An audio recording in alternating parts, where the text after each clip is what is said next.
The alarm clock screamed at 6:30 a.m., but Judge Catherine Mills was already running behind schedule. She had stayed up too late the night before reviewing case files, and now she was paying the price. Coffee spilled on her white blouse as she rushed through her morning routine, forcing her to change into a different outfit entirely. Traffic was worse than usual on Highway 95. Construction crews had closed 2 lanes, creating a bottleneck that stretched for miles. Catherine drummed her fingers on the steering wheel, watching the clock tick closer to 9 a.m. She had 3 important hearings scheduled, and being late would reflect poorly on her courtroom management. The downtown courthouse parking garage was nearly full when she finally arrived. She circled the levels twice before finding a spot on the top floor, furthest from the elevator. Her heels clicked rapidly against the concrete as she hurried toward the building entrance, briefcase in one hand and coffee cup in the other. Inside the courthouse lobby, the usual morning chaos was in full swing. Lawyers clustered in small groups discussing cases in hushed tones. Families sat nervously on wooden benches waiting for their court appointments. Security guards checked bags and waved metal detector wands over visitors who set off the walk-through scanners. Catherine rushed past the information desk and headed straight for the elevator bank. The first elevator was packed with people, so she waited impatiently for the next one. When it arrived, she squeezed in between a police officer and an elderly woman with a walker. The 3rd floor was her destination, but she realized she needed to stop by the clerk's office first. Her case files from Friday's hearing were still being processed, and she needed them before her first appointment. The clerk's office was located at the end of a long hallway, past several courtrooms where other judges were already beginning their morning sessions. As she approached the clerk's office, Catherine could see a line of people waiting at the counter. Lawyers, paralegals, and court staff all needed various documents processed or questions answered. The line moved slowly, which only added to her growing frustration. Behind the counter, a young man was working diligently with each person in line. He appeared to be in his early 20s, wearing jeans and a casual button-down shirt. His sleeves were rolled up, and he had a friendly smile for each person he helped. Catherine noticed he was taking his time with each request, carefully explaining procedures and double-checking paperwork. Catherine checked her watch again. It was now 8:45 a.m., and her first hearing was scheduled for 9:15. She couldn't afford to wait in this line like everyone else. After all, she was a judge, not some lawyer filing routine motions. Surely the clerk would understand the urgency of her situation. She walked directly to the front of the line, past the 4 people who had been waiting patiently. The young man at the counter was helping an elderly attorney with some complex filing requirements. Catherine tapped her fingernails on the counter to get his attention. "Excuse me," she said loudly. "I need my case files immediately. I have court in 30 minutes. The young man looked up from the paperwork he was reviewing. He had kind eyes and a patient expression, even though Catherine had clearly interrupted his conversation with the elderly attorney. "Good morning," he said politely. "I'll be happy to help you as soon as I finish with this gentleman. If you could please wait in line, I'll get to your request as quickly as possible." Catherine felt her blood pressure rising. This clerk obviously didn't understand who he was dealing with. She wasn't just another lawyer who could wait around all morning. "You don't understand," she said, her voice getting louder. "I'm Judge Mills from courtroom 3B. I don't wait in lines. I need my files now." The young man maintained his calm demeanor. "I understand you're in a hurry, Your Honor, but we have a first-come, first-served policy here. Everyone in line has court appointments and deadlines too. I promise I'll help you as soon as I can." The people in line began turning around to see what the commotion was about. Catherine could feel their eyes on her, which only made her more angry. This clerk was embarrassing her in front of other members of the legal community. "Are you serious right now?" Catherine snapped. "I've been a judge in this courthouse for 15 years. I think I know how things work around here better than some clerk who probably started last week." The young man's expression remained professional, though Catherine thought she detected a slight tightening around his eyes. "I've been working here for 3 months, and the procedures are the same for everyone.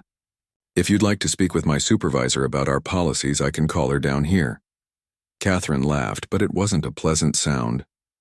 "Your supervisor? Let me guess, she's been here all of 6 months? Listen, son, I don't have time for games. Get me my files or find someone who will." The elderly attorney at the counter looked uncomfortable. Other people in line were whispering among themselves. Catherine noticed their disapproving looks but didn't care. This was about respect and proper hierarchy. This young clerk needed to learn his place in the courthouse food chain. "I understand your frustration," the young man said carefully, "but I'm not trying to be difficult. I'm just following the established procedures. Would you like me to call my supervisor to explain our policies?" "What I would like," Catherine said, her voice dripping with sarcasm, "is for you to do your job without arguing with me. I didn't climb my way up to the bench just to be lectured by someone who files papers for a living." The office had gone quiet. Even the conversations at the other service windows had stopped. Catherine realized she had everyone's attention, but she was too frustrated to care about making a scene. The young man behind the counter took a deep breath. "Ma'am, I'm happy to help you with your files, but I need to finish helping this gentleman first. It's not personal, it's just policy." "Policy?" Catherine repeated, her voice rising. "I'll tell you what the policy should be. Judges get priority service. That's how the real world works. Maybe if you had an education beyond high school, you'd understand that." She saw several people in line exchange shocked looks. One lawyer actually stepped back from the counter. But Catherine was beyond caring about appearances now. This clerk's attitude was completely unacceptable. The young man's jaw tightened slightly, but his voice remained steady. "I have a college degree, ma'am, and I understand the importance of treating everyone fairly. If you'd like to file a complaint about our service, I can provide you with the proper forms." Catherine stared at him in disbelief. This clerk was actually standing up to her. No courthouse employee had ever shown such disrespect. She decided it was time to end this conversation once and for all. "You know what?" she said, pointing her finger at him. "I'm going to make sure you're looking for a new job by lunchtime. Nobody talks to a sitting judge like that and keeps their position. You just made the biggest mistake of your career." The young man nodded calmly. "I understand you're upset. Let me call my supervisor right now and we can sort this whole situation out." He reached for the phone with steady hands, while Catherine stood fuming at the counter, completely unaware that her morning was about to take a very unexpected turn. Catherine watched as the young clerk reached for the phone, but her anger was far from cooling down. If anything, his calm response made her even more frustrated. She was used to people jumping to attention when she spoke. Court bailiffs, attorneys, even other courthouse staff usually showed immediate deference to her position. "Put that phone down," she snapped. "I'm not finished talking to you." The young man paused, his hand hovering over the receiver. Around them, the clerk's office had grown uncomfortably quiet. The elderly attorney who had been getting help stepped aside, clutching his papers nervously. The other people in line were trying to look busy while obviously listening to every word. "Sir, I really think it would be best if I called my supervisor," the clerk said quietly. "She can explain our procedures better than I can." Catherine leaned forward across the counter, lowering her voice to what she thought was a threatening whisper. But in the small office, everyone could still hear her clearly. "Let me explain something to you, young man. I don't need your supervisor to tell me how this courthouse operates. I was presiding over cases here when you were probably still in middle school. Show some respect." The clerk straightened up, maintaining eye contact with her. "I am being respectful, Your Honor. I'm just trying to do my job according to the rules everyone follows." "Everyone?" Catherine laughed harshly. "That's where you're wrong. Not everyone is equal in this building. There's a hierarchy here and you're at the bottom of it. Judges don't wait in lines with lawyers and paralegals." A female attorney near the back of the line cleared her throat uncomfortably. Catherine glanced back and saw several familiar faces from the local bar association. Great, now, her colleagues would hear about this incident through the courthouse gossip network, but Catherine was too angry to stop now. This clerk's attitude was completely unacceptable and she wasn't going to let him get away with it. "You know what your problem is?" she continued, her voice getting louder again. "You have no idea what it takes to succeed in this profession. Do you have any clue how hard I worked to get where I am? Law school, bar exams, years of practicing before I was even considered for the bench?" The young man listened patiently, his hands folded on the counter. "I'm sure you worked very hard, ma'am." "Don't patronize me," Catherine shot back. "I earned my position through merit and dedication. I didn't get handed a clerk job because someone felt sorry for me." The moment the words left her mouth, she realized how they sounded. Several people in line shifted uncomfortably.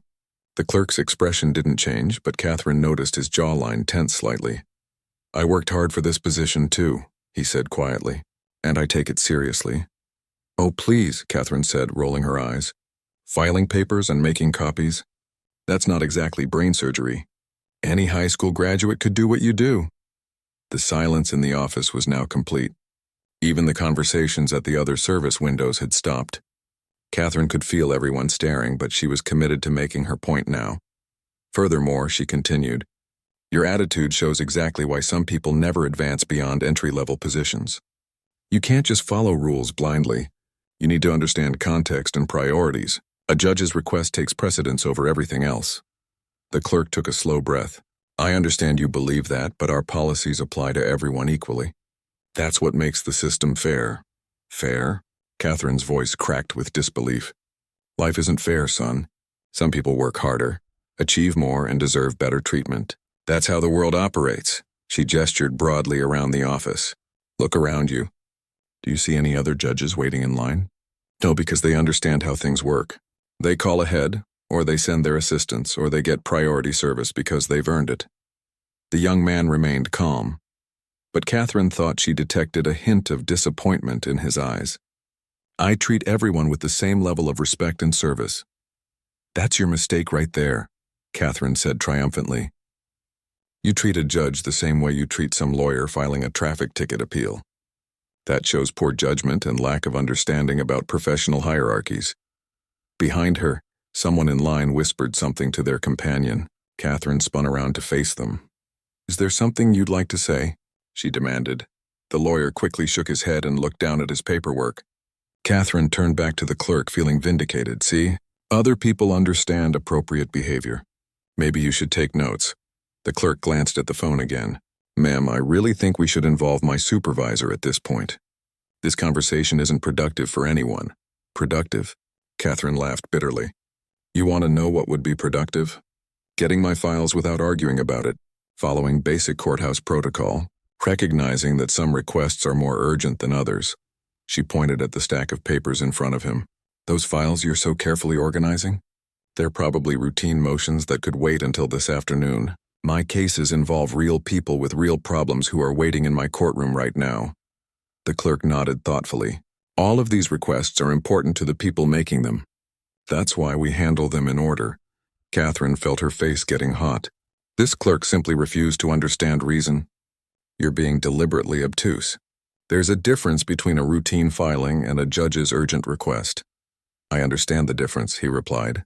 But our policy ensures that everyone gets treated fairly regardless of their position. Their position matters. Catherine exploded. That's the whole point. A judge's position in this courthouse hierarchy matters. I didn't spend decades building my career to be treated like everyone else.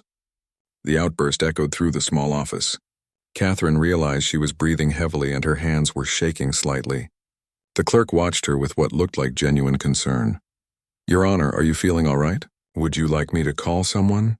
His sudden shift to a caring tone caught Catherine off guard. For a moment, she almost felt embarrassed about her behavior, but then her anger flared again. He was probably just trying to make her look unstable in front of all these witnesses. I'm perfectly fine, she said coldly. What I'm not fine with is your complete lack of professionalism and respect. This conversation is over. Get me my files now or I'm calling your supervisor myself. The clerk reached for the phone with steady hands. I think that's a good idea, ma'am. Let me call her down here right now. As he dialed the extension, Catherine stood at the counter, breathing hard and trying to regain her composure. She had definitely gotten her point across. Now this clerk's supervisor would hear about his inappropriate behavior, and hopefully, he would learn a valuable lesson about respecting authority. What Catherine didn't realize was that the lesson was about to be hers. The phone rang twice before someone picked up on the other end. Catherine watched as the young clerk spoke quietly into the receiver, explaining the situation to his supervisor.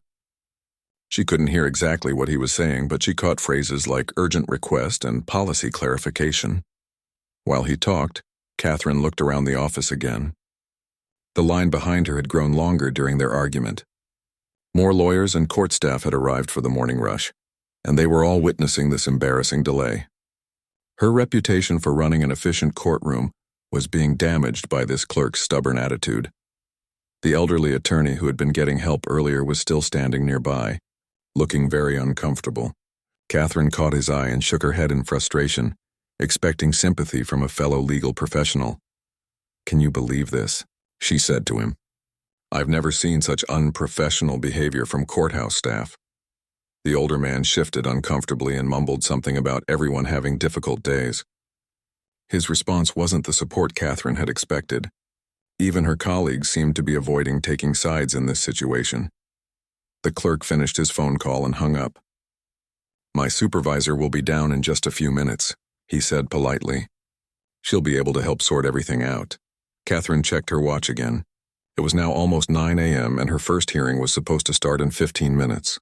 Even if she got her files right now, she would barely have time to review them before court began. "This is ridiculous," she muttered, loud enough for everyone to hear.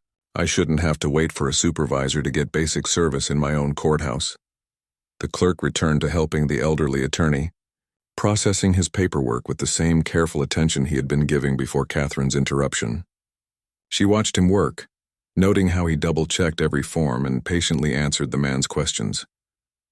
"You know," Catherine said suddenly, unable to stay quiet, "maybe if you worked a little faster, this line would move more efficiently. Some of us have actual responsibilities that can't wait all day." The clerk looked up from the paperwork. "I want to make sure everything is correct the first time. It saves everyone time in the long run." "Saves time?" Catherine laughed harshly. "I've been standing here for 10 minutes watching you review the same documents over and over. That's not efficiency, that's perfectionism. And it's completely inappropriate when people are waiting."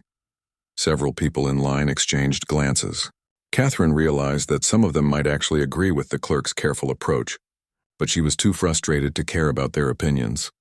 "Furthermore," she continued, "your attitude throughout this entire interaction has been completely unacceptable.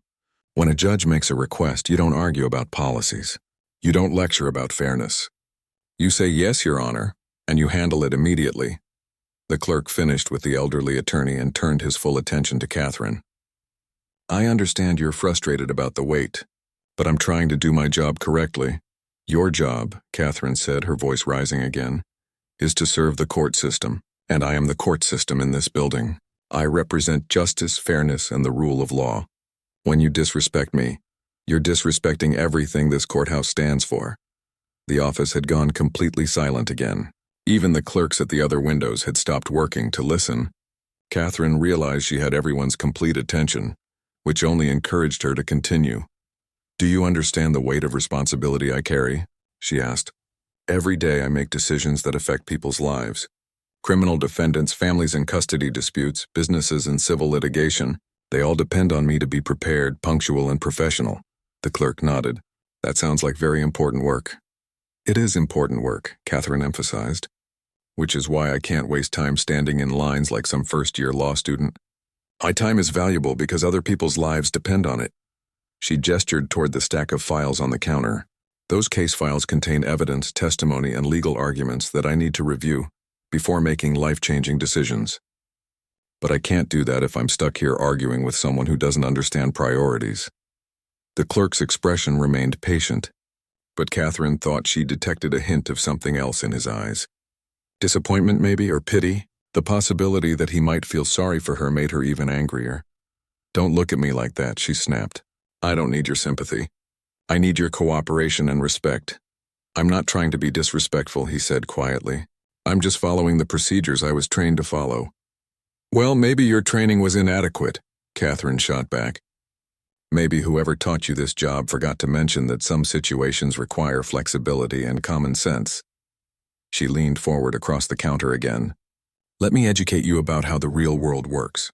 In any organization, there are levels of authority and importance. A CEO doesn't wait in line behind entry-level employees. A doctor doesn't wait behind medical students. And a judge doesn't wait behind lawyers." The clerk listened without responding, which only fueled Catherine's frustration. She interpreted his silence as stubbornness rather than professionalism. "Are you even listening to me?" she demanded. "Or are you just waiting for your supervisor to come rescue you from this conversation?" "I'm listening," he said simply. "I hear everything you're saying." "Then why aren't you doing anything about it?" Catherine's voice cracked with exasperation. "Why are you still standing there instead of getting my files?" The clerk took a deep breath. because I believe treating everyone equally is the right thing to do, regardless of their position. Catherine stared at him in disbelief. This young man was actually lecturing her about equality and fairness. A courthouse clerk was trying to teach a sitting judge about justice.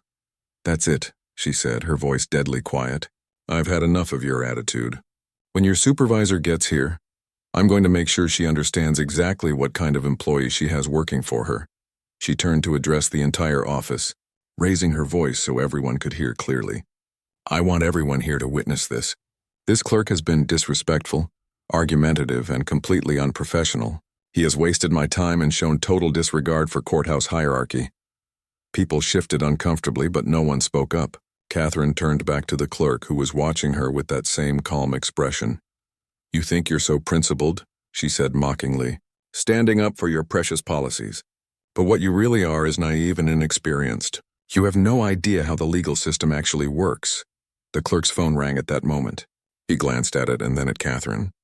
"That's probably my supervisor calling back. Should I answer it?" "Answer it," Catherine said firmly. "Let's get this settled once and for all."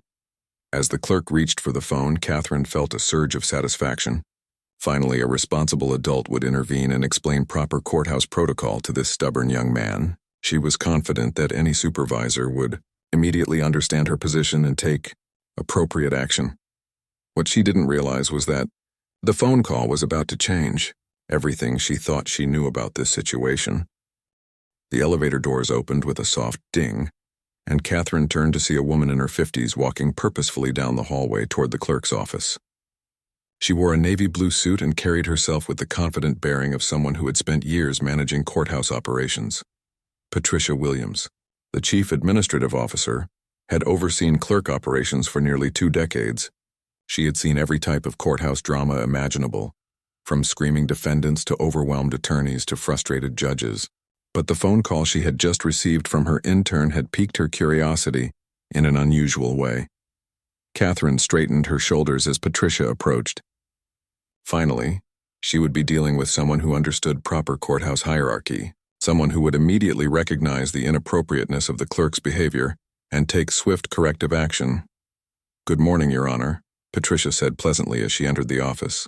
"I understand there's been some confusion about our procedures this morning." Catherine felt vindicated by the respectful tone. This was how courthouse staff should address a sitting judge. "There certainly has been confusion," she replied. "Your clerk here has been completely unprofessional and disrespectful." Patricia glanced at the young man behind the counter, who was quietly organizing paperwork while listening to the conversation. "Could you tell me exactly what happened?" Catherine launched into her account of events, emphasizing the clerk's refusal to provide priority service and his argumentative attitude. She described how he had lectured her about policies and treated her like any other person in line. "I've been a judge in this courthouse for 15 years, Catherine concluded. "I've never been treated with such disrespect by any staff member. This young man clearly doesn't understand basic courthouse protocol." Patricia nodded thoughtfully, taking in every word. "I can understand your frustration about the delay. Time is certainly important when you have court hearings scheduled." Catherine felt encouraged by this response. "Exactly.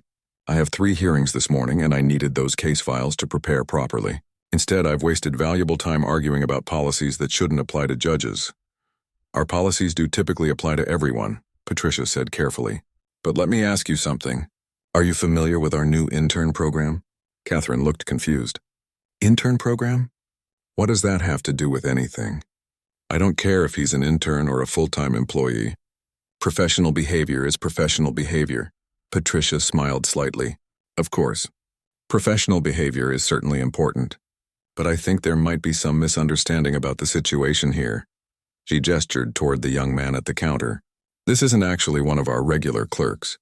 He's participating in a special judicial internship program that was implemented last year." Catherine frowned. "A judicial internship?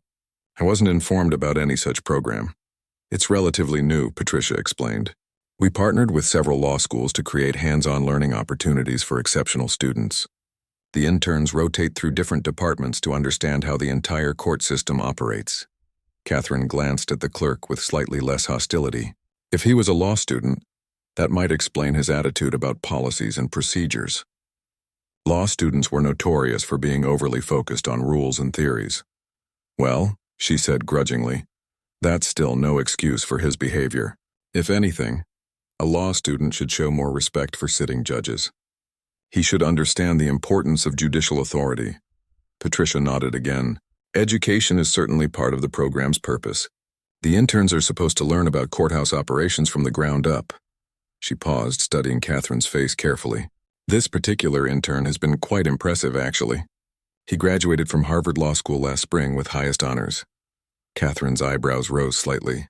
Harvard Law was certainly prestigious, but that didn't change what had happened this morning. Harvard or not, he needs to learn proper workplace behavior. Academic success doesn't automatically translate to professional competence. You're absolutely right, Patricia agreed. Professional competence is crucial. That's why this intern specifically requested to start in the clerk's office, even though he could have begun in a higher-level position. Catherine looked puzzled. Why would a Harvard Law graduate want to work as a clerk? That doesn't make sense. Patricia's expression became more serious. He wanted to understand every aspect of the court system before moving into a leadership role. He felt it was important to experience how the system works from every perspective. Something in Patricia's tone made Catherine pay closer attention. There was an undercurrent to this conversation that she wasn't quite grasping. A leadership role? Catherine repeated. What kind of leadership role? Patricia glanced around the office, noting that several people were still listening to their conversation. The line of waiting customers had grown longer, and everyone seemed to be following the drama with intense interest. Perhaps we should discuss this more privately, Patricia suggested. My office is just down the hall. Catherine shook her head firmly. I don't need privacy. I want this matter resolved right here, right now. This clerk's behavior was inappropriate, and everyone in this office witnessed it. Patricia nodded slowly. I understand. You want transparency about the situation. She turned to address the young man at the counter.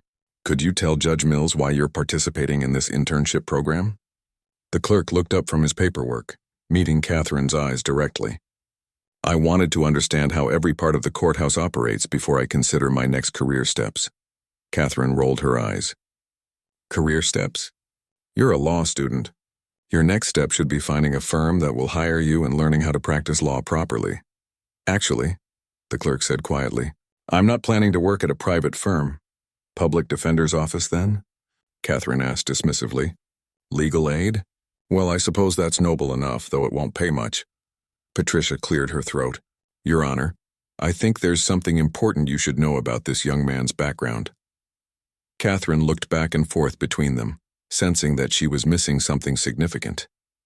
What about his background? Patricia took a deep breath. He's not just any law school graduate. He comes from a very prominent local family that has been deeply involved in public service for many years. Catherine's confidence wavered slightly. Prominent family? What do you mean by that? The clerk stepped forward, his expression still calm and respectful. Your Honor, my father has been encouraging me to understand government operations from every level before considering public service myself. Public service? Catherine repeated, feeling increasingly confused. What kind of public service? Patricia looked directly at Catherine. Your Honor, I'd like you to meet David Thompson. His father is Mayor Robert Thompson. The words hit Catherine like a physical blow. Mayor Thompson was not just any local politician.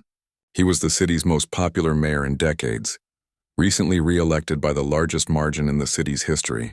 He was also a man known for his integrity, his community involvement, and his commitment to fairness and justice. Catherine stared at the young man behind the counter, her mind racing to process this information. The mayor's son. She had just spent the last 20 minutes berating and insulting the mayor's son. The mayor's son, she whispered, her voice barely audible. David nodded politely. Yes, ma'am. My father felt it was important for me to experience every aspect of city government before making any decisions about my own future in public service. Catherine felt the blood drain from her face. Around the office, she could hear whispers starting among the people who had witnessed the entire confrontation. The story would spread through the courthouse within hours. By lunch, everyone would know that Judge Catherine Mills had publicly humiliated the mayor's son. Patricia watched Catherine's reaction with a mixture of sympathy and concern. Your Honor, perhaps now would be a good time for that private conversation in my office. But Catherine was too shocked to move. She stood frozen at the counter, staring at David Thompson and realizing that her morning had just become a complete disaster. Catherine felt like the floor had dropped out from beneath her feet. The bustling clerk's office seemed to fade into background noise as she stared at David Thompson, trying to process what she had just learned. The mayor's son. She had just publicly humiliated the mayor's son. Patricia Williams watched Catherine's face carefully, recognizing the shock and dawning horror in her expression. Your Honor, why don't we step into my office to discuss this situation more privately? But Catherine couldn't move. Her legs felt weak and her mind was racing through the implications of what had just happened. Mayor Robert Thompson wasn't just any politician. He was beloved by the community, respected by both parties, and known for his principled leadership style. He was also someone who could make life very difficult for a sitting judge if he chose to. I didn't know, Catherine stammered, her voice barely above a whisper.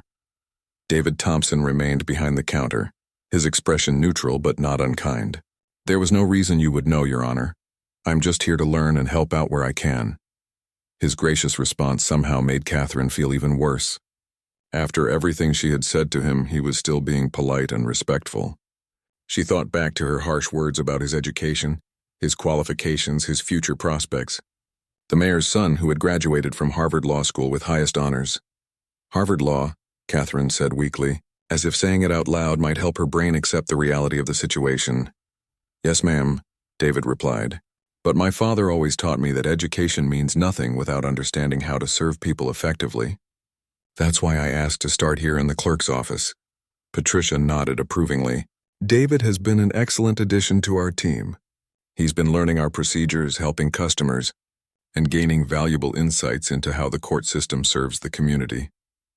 Catherine's mind flashed back to her comments about his lack of education, her suggestions that he was grateful to have any job at all, her implications about his work ethic and capabilities. She had said all of these things loudly enough for everyone in the office to hear clearly.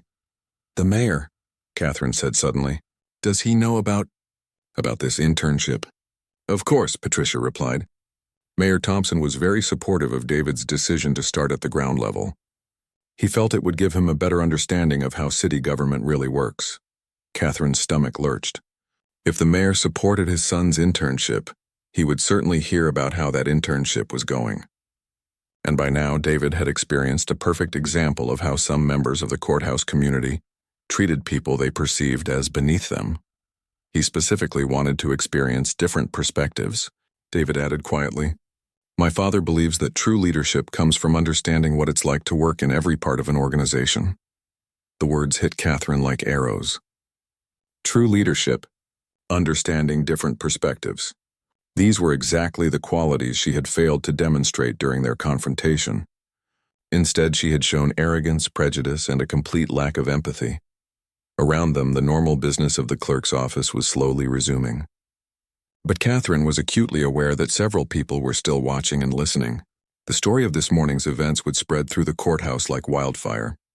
Your Honor, Patricia said gently, perhaps we should discuss how to handle this situation constructively. Catherine finally found her voice, though it came out shaky and uncertain. Handle it? How do you handle something like this? I made terrible assumptions. I said horrible things. David stepped forward slightly. Your Honor, we all have difficult mornings sometimes. I don't take any of this personally. His kindness made Catherine feel even more ashamed. She had attacked his character, his competence, and his worth as a person, and he was responding with grace and understanding. But I do take it personally, Catherine said, her voice getting stronger. I said things that were completely inappropriate. I made assumptions based on...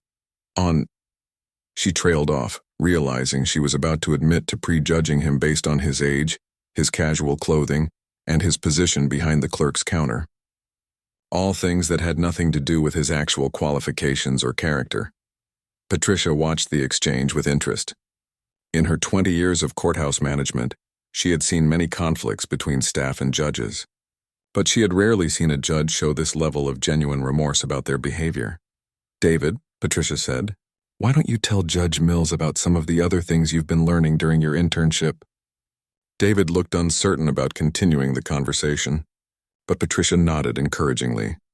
Well, he began hesitantly, I've been working with different departments to understand how they serve the public. Last week I was with the bailiffs learning about courtroom security. Next week I'm supposed to shadow some of the court reporters. Catherine listened, realizing that David's internship was far more comprehensive than she had initially understood. He wasn't just filing papers and making copies. He was getting a complete education in courthouse operations. And after the courthouse rotation, Catherine asked, though she dreaded the answer. I'm planning to work with several other city departments, David replied. Parks and Recreation, Public Works, the police department. My father wants me to understand how all the pieces of city government work together. Patricia smiled. David's internship is actually part of a larger leadership development program. The mayor's office is working with several local organizations to create future civic leaders. Catherine felt her heart sinking further. This wasn't just an internship. It was preparation for a career in public service. David Thompson was being groomed for leadership roles in city government, possibly even elected office someday. And his first major exposure to courthouse culture had been her 20-minute tirade about hierarchy, respect and knowing one's place in the system. The leadership program, Catherine said slowly. Is that something the mayor talks about publicly? Patricia and David exchanged a glance. It's not a secret, Patricia replied carefully. Mayor Thompson has spoken about the importance of developing the next generation of civic leaders. Catherine closed her eyes, imagining the headlines. Judge berates mayor's son during courthouse internship. Local judge shows true colors in public confrontation.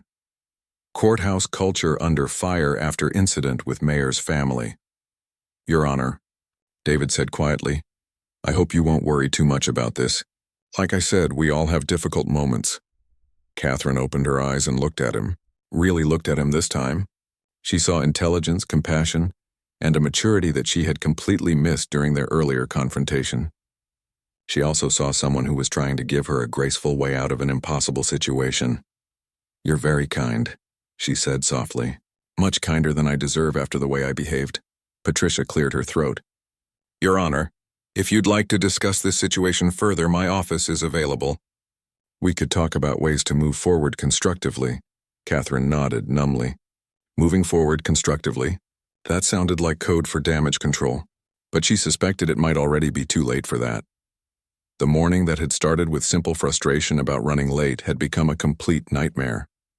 And Catherine was beginning to realize that the worst might still be ahead of her. By 10:30 a.m., the story had already begun its journey through the courthouse's intricate gossip network.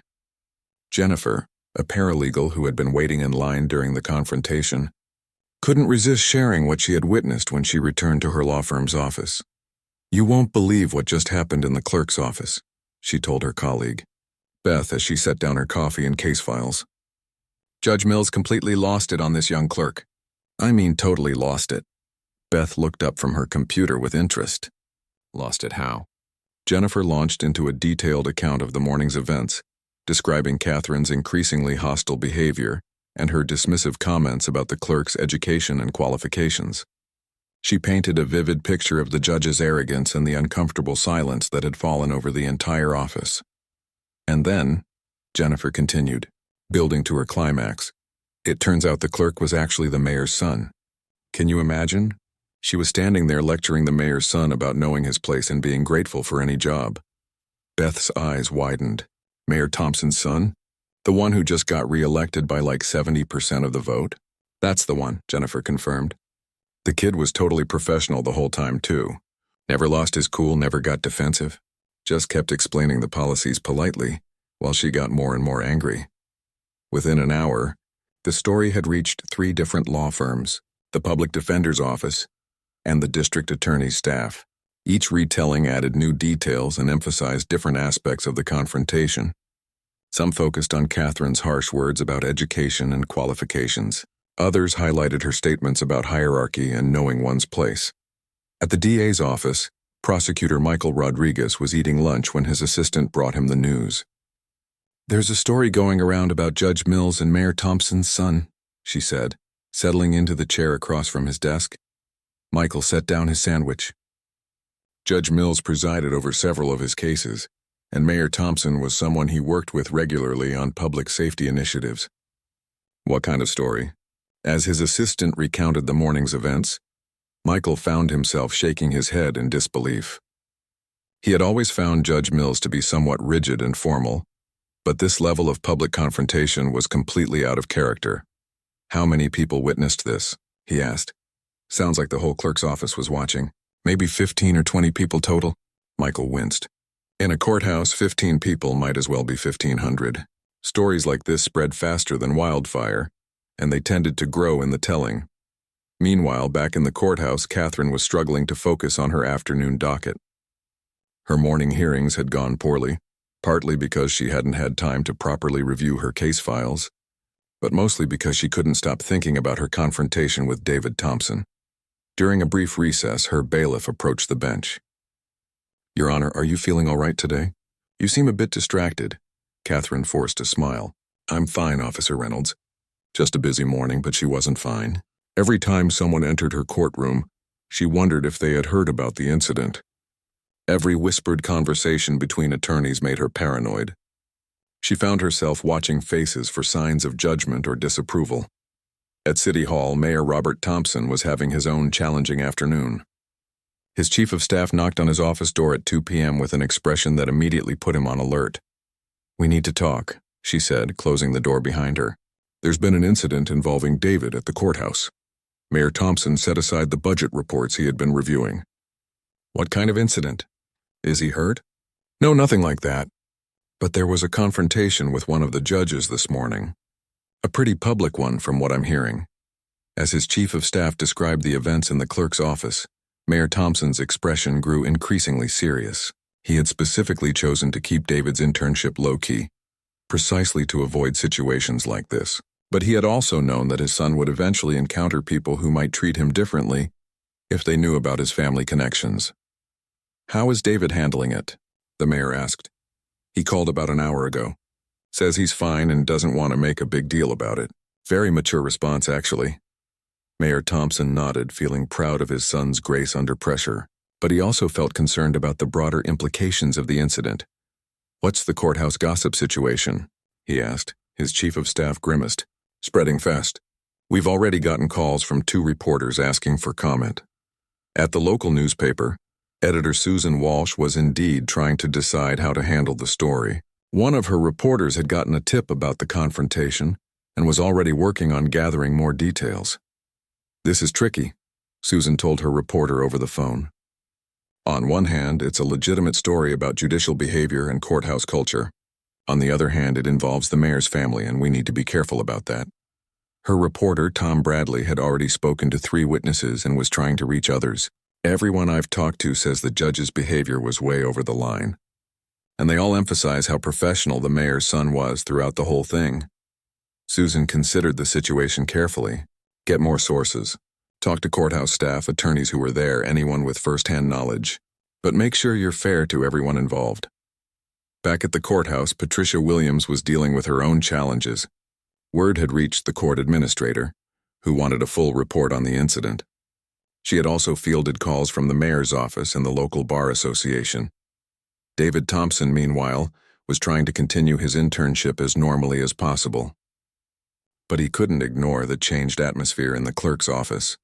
Staff members were being extra polite to him, and visitors kept giving him curious looks. During his afternoon break, David called his father. Dad, I think you need to know about something that happened this morning, he began. Mayor Thompson listened as his son described the confrontation with Judge Mills. David was careful to be fair in his account, acknowledging that the judge had been under time pressure and suggesting that the incident might have been blown out of proportion. How do you feel about it? Mayor Thompson asked when David finished. Honestly, I learned a lot, David replied. It was eye-opening to experience that kind of treatment firsthand. I can understand better now what some people go through when they interact with the court system. Mayor Thompson felt another surge of pride in his son's maturity. But he also felt concerned about the potential damage to courthouse relationships and public trust. This is going to become public knowledge, he warned David. Are you prepared for that? I think so, David said. I just hope it doesn't cause problems for you or for the courthouse staff. As the afternoon wore on, the story continued to spread beyond the courthouse. Social media posts began appearing, though without official confirmation. Local political blogs picked up rumors. The evening news was considering whether to run a segment. Catherine Mills, unaware of how quickly the story was spreading, finally made it through her afternoon docket. As she gathered her files and prepared to leave for the day, she had no idea that her morning confrontation was about to become headline news. The conversation in the clerk's office that had lasted less than 30 minutes was about to reshape her career, her reputation, and her understanding of the community she served. Catherine's phone started ringing at 6:15 p.m., just as she was settling down for dinner at home. The caller ID showed her colleague, Judge Patricia Hoffman, calling from her personal cell phone. "Catherine, we need to talk," Patricia said without preamble. "Have you seen the news?" Catherine felt her stomach drop. "The news? What news?" Channel 7 just ran a story about an incident at the courthouse this morning. Something about a confrontation with the mayor's son. Catherine sank into her kitchen chair, her appetite completely gone. "They're reporting it already?" "The story just aired," Patricia said carefully. "It was pretty detailed." "Catherine, what exactly happened this morning?" For the next 20 minutes, Catherine found herself recounting the morning's events to her colleague. With each detail, she felt more and more foolish. Hearing herself describe her behavior made it sound even worse than she remembered. "Oh, Catherine," Patricia said when she finished. "This is bad. Really bad. How bad?" Catherine asked, though she dreaded the answer. The news story interviewed 3 witnesses. They're calling it an example of judicial arrogance and courthouse elitism. They're questioning whether judges receive adequate training on professional behavior and community relations. Catherine closed her eyes. What did they say about David Thompson? They portrayed him very sympathetically. A Harvard Law graduate doing community service. Learning about government from the ground up. Maintaining his dignity despite being publicly humiliated by a sitting judge. The words hit Catherine like physical blows. Public humiliation. Judicial arrogance. Courthouse elitism. These weren't just personal criticisms. They were challenges to the entire judicial system's credibility. "Patricia, what should I do?" "First, don't talk to any reporters without consulting an attorney. Second, you need to consider making a public apology. And third, you should probably reach out to the mayor's office directly." After hanging up, Catherine sat in her dark kitchen, staring at her untouched dinner. Her phone buzzed with text messages from other colleagues, friends, and even her sister who lived across the country. The story was spreading beyond the local community. At Mayor Thompson's house, the family was having their own difficult conversation over dinner. David had come home that afternoon to find his father already aware of the entire situation. "I'm sorry this has become such a big deal," David said, pushing food around his plate. "I really didn't want any drama." Mayor Thompson studied his son's face. "You have nothing to apologize for. From what I've heard, you handled yourself with remarkable maturity and professionalism. But now there's all this attention, and people are going to say you're using your position to retaliate against Judge Mills." The mayor had been thinking about exactly that concern all afternoon. Any response from his office would be scrutinized for signs of political payback or abuse of power. "What do you think we should do?" he asked David. David considered the question seriously. "I think we should emphasize that this was a learning experience for me. That understanding different perspectives is exactly why I wanted to do this internship, and maybe we should focus on how the courthouse staff and other witnesses handled the situation professionally." Mayor Thompson nodded approvingly. His son was thinking like a true public servant, trying to find solutions that served the community rather than seeking personal revenge. "What about Judge Mills?" David asked. "I actually feel bad for her. I think she's probably a good person who just had a really bad morning." The mayor was continually impressed by his son's wisdom and compassion. "That's very generous of you, but her behavior reflects on the entire court system, and that's something the community needs to address."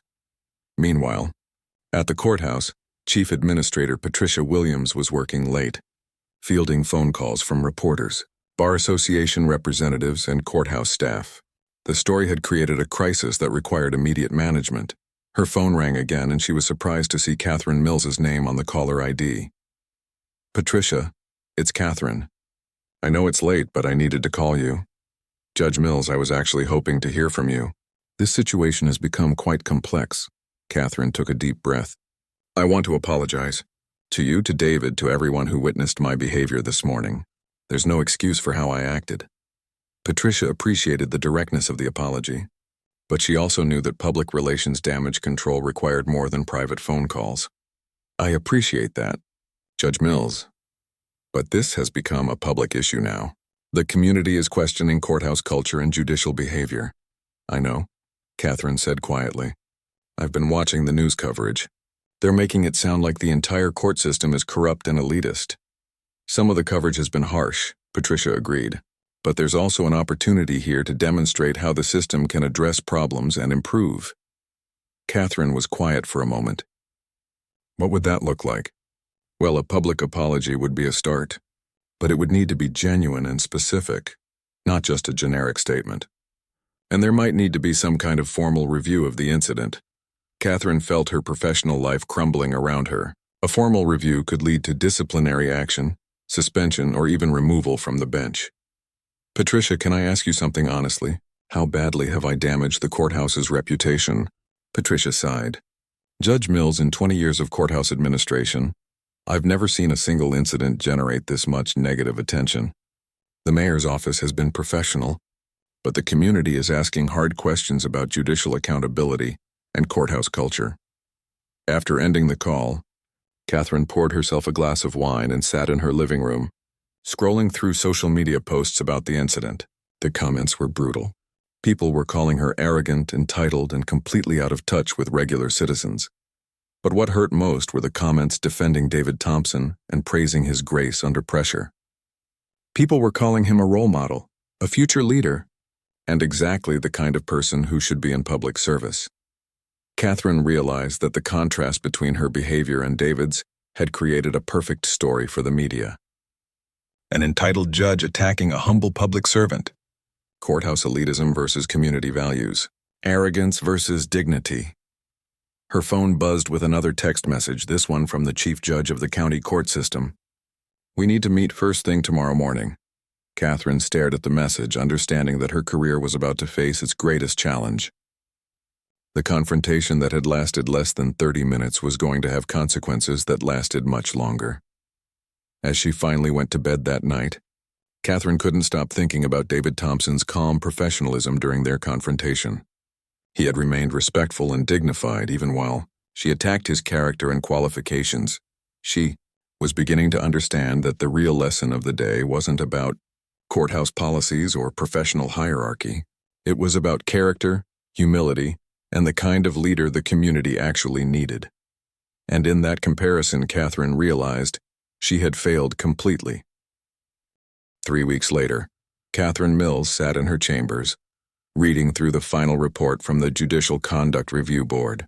The investigation had been thorough but fair, interviewing witnesses, reviewing courthouse policies, and examining her overall record as a judge.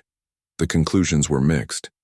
While the board acknowledged her 15 years of competent service and noted that this appeared to be an isolated incident, they also found her behavior that morning to be conduct unbecoming a judicial officer and contrary to the principles of dignity and respect that must characterize all courthouse interactions. Her punishment was significant but not career-ending, a formal public censure, mandatory completion of a cultural sensitivity training program, and a requirement to issue a written public apology. She would also need to attend quarterly meetings with the courthouse administration for the next year to discuss professional development. Catherine set down the report and walked to her office window, looking out at the courthouse plaza where people came and went throughout the day. Citizens seeking justice, attorneys representing clients, families dealing with legal issues that would change their lives forever. The past 3 weeks had been the most difficult of her professional career. The news coverage had been intense for the first week, with follow-up stories about courthouse culture, judicial accountability, and the importance of treating all citizens with respect. Editorial writers had used the incident to discuss broader issues of privilege, power, and public service. But something unexpected had emerged from the crisis.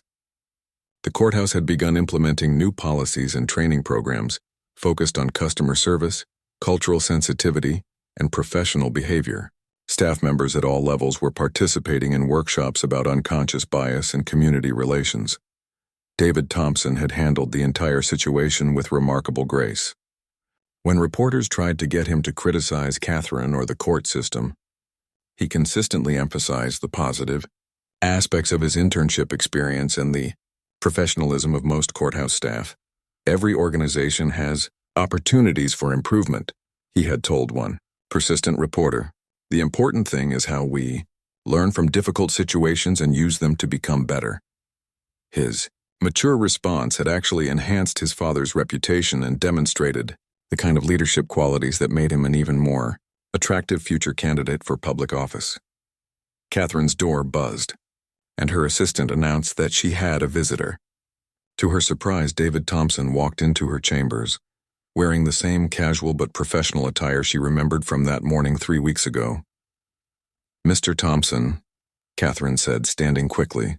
I wasn't expecting you," David smiled politely. "I hope you don't mind the unannounced visit. I wanted to speak with you before my internship at the courthouse officially ends tomorrow." Catherine gestured to the chairs in front of her desk. "Of course. Please sit down." They sat in awkward silence for a moment before David spoke. "Your Honor, I wanted you to know that I've learned an enormous amount during my time here, including from our interaction that morning." Catherine felt her face flush with embarrassment. "Mr. Thompson, I owe you a tremendous apology. My behavior was completely inappropriate and inexcusable." "I appreciate that," David said sincerely. "But I actually wanted to thank you." Catherine looked at him in surprise. "Thank me?" David nodded. "That morning gave me insights into the court system that I never would have gained otherwise. I experienced firsthand what it feels like to be judged by appearances, to have my qualifications questioned, to be treated as less important because of my perceived position." He paused, choosing his words carefully. "I've been thinking about how many people must have similar experiences when they come to this courthouse. People who don't have the advantages I have, who can't speak up for themselves the way I could." Catherine stared at him, realizing that he had turned her moment of failure into a learning opportunity that would make him a better public servant. "Your reaction taught me something important about power and how it can corrupt judgment," David continued. "But it also showed me how the system can work when people are willing to acknowledge mistakes and make changes." Catherine felt tears forming in her eyes. "You're very generous, Mr. Thompson. More generous than I deserve." "We all make mistakes," David said simply. "What matters is what we do afterward." They talked for another 20 minutes about David's internship experiences, the changes being implemented at the courthouse, and his future plans for public service. Catherine found herself genuinely impressed by his thoughtfulness and his commitment to understanding the community he hoped to serve. After David left, Catherine sat back in her chair and reflected on how much had changed since that difficult morning. The incident had forced her to confront some uncomfortable truths about her own attitudes and behaviors. She had always prided herself on being a fair and impartial judge, but she realized that her concept of fairness had been limited to the courtroom. She hadn't considered how her behavior outside the courtroom affected people's perception of the justice system. The cultural sensitivity training she was required to complete had been eye-opening. She learned about unconscious bias, the importance of treating all people with dignity regardless of their position, and the impact that small interactions could have on public trust in government institutions. Over the following months, Catherine made conscious efforts to change her approach to courthouse interactions. She made a point of being courteous to all staff members, patient with people who needed help, and aware of how her position as a judge affected every conversation she had. The transformation wasn't easy. Breaking old habits and changing ingrained attitudes required constant vigilance and genuine commitment. But Catherine found that treating everyone with respect actually made her job more enjoyable and effective. 6 months after the incident, Catherine received an unexpected letter. It was from David Thompson, who was now working in the mayor's policy development office. "Dear Judge Mills," the letter read, "I wanted to update you on some of the initiatives that have grown out of our courthouse experience. The city has implemented new customer service training for all departments, and we're developing a program to help citizens better understand how to navigate government services." The letter continued. "I've often reflected on our conversation in my father's office, where you mentioned that your role as a judge carries the weight of responsibility for other people's lives. I've come to understand that all public service carries that same weight. Every interaction we have with citizens affects their trust in government and their belief in fairness and justice. Catherine smiled as she read the final paragraph. I hope you know that the changes you've made in your approach to courthouse interactions haven't gone unnoticed. Several people have mentioned to me how much more welcoming and professional the atmosphere has become. Thank you for showing that people can learn and grow from difficult experiences.